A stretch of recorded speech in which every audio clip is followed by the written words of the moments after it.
If you want to help Myth Vision Podcast grow, you can join our Patreon. There are different tiers, as well as help out with PayPal. Thank you so much. Don't forget to like, subscribe, share, and comment.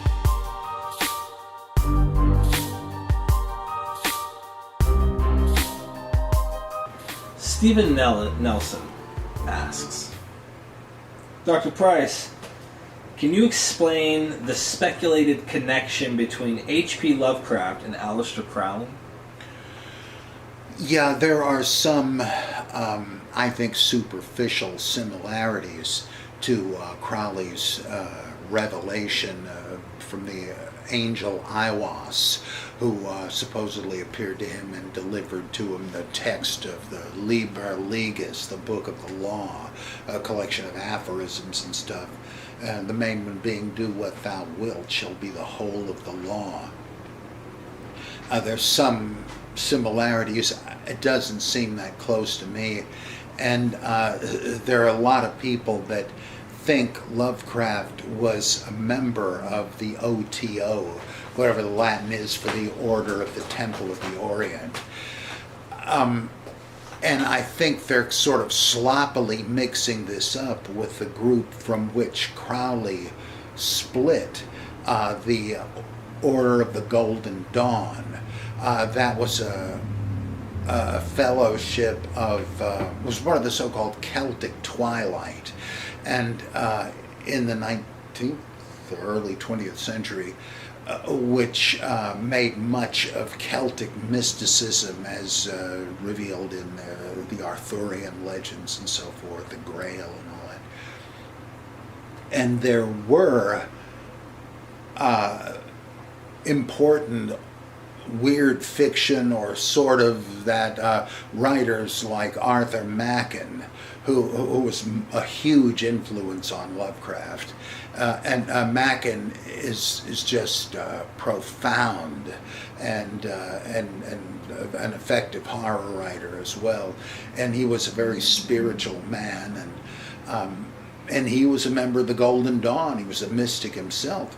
W.B. Yeats was a member of the Golden Dawn, and there were other people who were kind of in the same circles as Theosophists and Rosicrucians. They all kind of overlapped, and the chief guy in the Golden Dawn, I love this name, he was so enamored of Celtic stuff that though his name was something else, he adopted the unbelievably Scottish name of MacGregor Mathers. And I love that. He was like a mooching Welcher and not the best kind of character, but he was a character. Well, this had nothing to do with the OTO. They didn't have the slogan, "Do as thou wilt shall be the whole of the law." And Crowley was kind of a degenerate. He was a drug fiend. He had sex, magic rituals, and he wrote propaganda for the German Kaiser during World War I. He's a weird guy to have as the founder of a spiritual sect.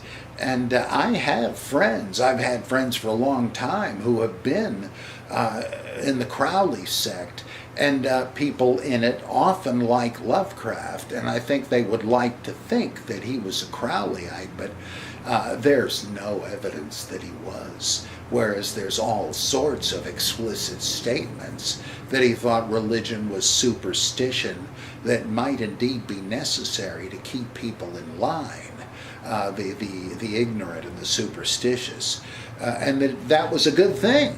And he liked the Bible and had read it through in the King James. You can see biblical references in a couple of his stories, like The Color Out of Space, like the story that Nicolas Cage movie recently was based on. That's based on Lot, Abraham, and Sodom and Gomorrah, basically.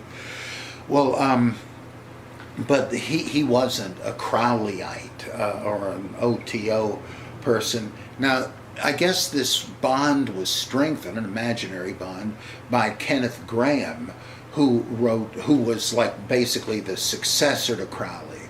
And he wrote books. Oh boy, I'm forgetting the titles of them. I tried to get him as a speaker at one of the early Necronomicon conferences, from which I was eventually excommunicated for not being politically correct enough.